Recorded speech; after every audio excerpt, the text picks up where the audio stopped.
Lopez. I'm a junior at Johns Hopkins University, and I actually graduated from Boys Latin in 2017.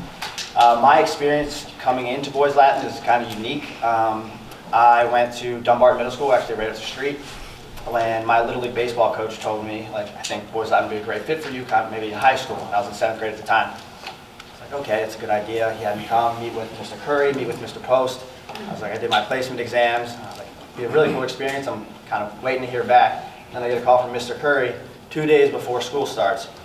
Going into my 7th grade year, he's like, fast-tracked a little bit. We want you to come here this year.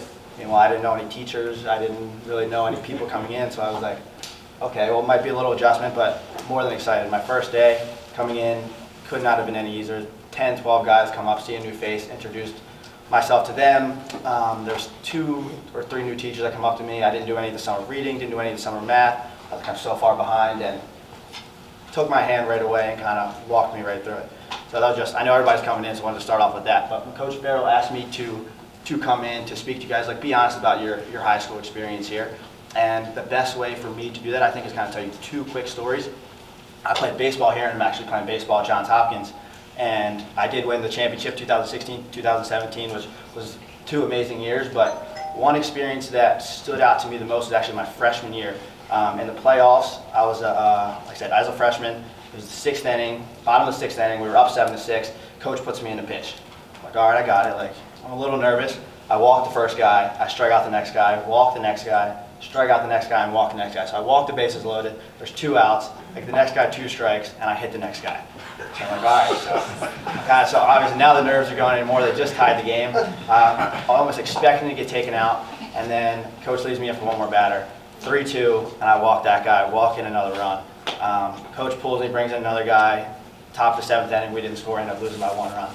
And the only thing I can remember there is just, obviously as a freshman, I'm putting the loss completely on myself. I started at third base that year, I had a great year, I had a great game that game besides that point, but going into that huddle at the end, I see seniors crying. It's their last game, probably they're ever going to play a baseball. Like I said, obviously I'm visibly emotional. I'm walking kind of out to the bus. I have people telling me it's okay, and then I see Coach Greenwell, who I actually still keep in touch with, my high school baseball coach, and he's sitting there with a smile on his face, and I'm sitting there kind of tears rolling down my eyes. I was thinking the whole world kind of on me, and then he just opens up his arms, gives me the biggest hug of all time, and he's like, hey man, you got to learn from this. And everybody else, and the whole bus ride home, the seniors coming up and talking to me, and it was just, I feel like that story kind of not only about baseball, but just emphasizes what BL supports and and all of the relationships that you'll build here 100%.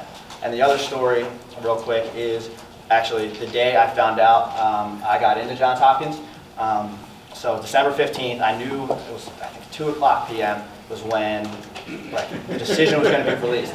So my parents were like, all right, just relax all day, make you breakfast, hang out. And I was like, there's no way I can sit at home all day and wait till 2:00. So Mr. Post had, we were building gingerbread houses with all the lower schools. I was like, I'm going to go do that instead. I was like, I need to do something. So 11 o'clock till 2, I go there.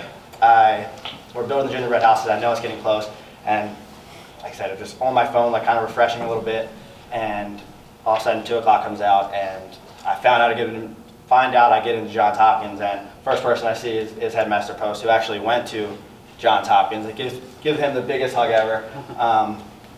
And just that experience too, and kind of going off that experience, me applying to Johns Hopkins, obviously there was connections here with college counseling, but there were so many people that came up to me. One of the football coach, Coach Shell, who I've talked to and had a little bit of a relationship with. He's like, hey Mark, just let you know, I know you're looking at Hopkins. I reached out to Coach Babb, talked to him, and there's 4 other people that I barely talked to and barely knew that were coming up to me, knew that I wanted to go there, knew that I had some kind of connection, and were just throwing my name out there, trying to get me there as much as possible. But through everything and through my experience here, I thought those 2 things, and again, I could talk for 20 more minutes about some of the guys that I graduated with.